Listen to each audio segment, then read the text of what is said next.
Praise the Lord. വെളിപ്പാട് പുസ്തകം 7-ാം അധ്യായം. അതിൻ്റെ ശേഷം ഭൂമിമേലും കടലിന്മേലും യാതൊരു വൃക്ഷത്തിന്മേലും കാറ്റ് ഊതാതിരിക്കേണ്ടതിന് 4 ദൂതന്മാർ ഭൂമിയിലെ 4 കാറ്റും പിടിച്ചുകൊണ്ട് ഭൂമിയുടെ 4 കോണിലും നിൽക്കുന്നത് ഞാൻ കണ്ടു.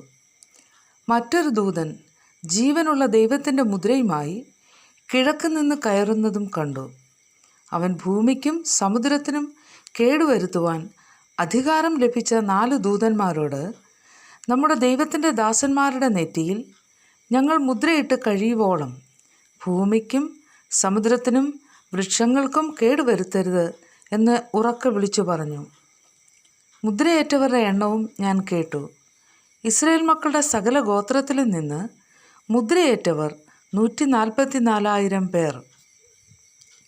യഹൂദാ ഗോത്രത്തിൽ മുദ്രയേറ്റവർ 12,000, രൂബേൻ ഗോത്രത്തിൽ 12,000, ഗാദ് ഗോത്രത്തിൽ 12,000, ആശേർ ഗോത്രത്തിൽ 12,000, നഫ്താലി ഗോത്രത്തിൽ 12,000, മനശ്ശെ ഗോത്രത്തിൽ 12,000, ശിമെയോൻ ഗോത്രത്തിൽ 12,000, ലേവി ഗോത്രത്തിൽ 12,000, ഇസ്സാഖാർ ഗോത്രത്തിൽ 12,000, സെബുലൂൻ ഗോത്രത്തിൽ 12,000, യോസഫ് ഗോത്രത്തിൽ 12,000, ബെന്യാമീൻ ഗോത്രത്തിൽ മുദ്രയേറ്റവർ 12,000 പേർ. ഇതിൻ്റെ ശേഷം സകല ജാതികളിലും ഗോത്രങ്ങളിലും വംശങ്ങളിലും ഭാഷകളിലും നിന്ന് ഉള്ളതായി ആർക്കും എണ്ണിക്കൂടാത്ത ഒരു മഹാപുരുഷാരം വെള്ള നിലയങ്കി ധരിച്ച് കയ്യിൽ കുരുത്തോലയുമായി സിംഹാസനത്തിനും കുഞ്ഞാടിനും മുമ്പാകെ നിൽക്കുന്നത് ഞാൻ കണ്ടു. രക്ഷ എന്നുള്ളത് സിംഹാസനത്തിൽ ഇരിക്കുന്നവനായ നമ്മുടെ ദൈവത്തിൻ്റെയും കുഞ്ഞാടിൻ്റെയും ദാനം എന്നവർ അത്യുച്ചത്തിൽ ആർത്തുകൊണ്ടിരുന്നു. സകല ദൂതന്മാരും സിംഹാസനത്തിൻ്റെയും മൂപ്പന്മാരുടെയും 4 ജീവികളുടെയും ചുറ്റും നിന്ന് സിംഹാസനത്തിൻ്റെ മുമ്പിൽ കവിണ്ണു വീണു. ആമേൻ.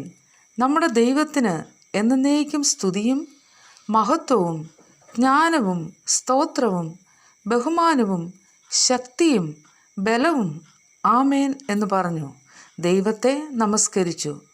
മൂപ്പന്മാരിൽ ഒരുത്തൻ എന്നോട്, വെള്ള നിലയങ്കി ധരിച്ചിരിക്കുന്ന ഇവർ ആർ, എവിടെ നിന്ന് വന്നു എന്ന് ചോദിച്ചു. യജമാനൻ അറിയുമല്ലോ എന്ന് ഞാൻ പറഞ്ഞതിന് അവൻ എന്നോട് പറഞ്ഞത്, ഇവർ മഹാകഷ്ടത്തിൽ നിന്ന് വന്നവർ. കുഞ്ഞാടിൻ്റെ രക്തത്തിൽ തങ്ങളുടെ അങ്കി അലക്കി വെളുപ്പിച്ചിരിക്കുന്നു. അതുകൊണ്ട് അവർ ദൈവത്തിൻ്റെ സിംഹാസനത്തിന് മുമ്പിൽ ഇരുന്ന് അവൻ്റെ ആലയത്തിൽ രാപ്പകൽ അവനെ ആരാധിക്കുന്നു.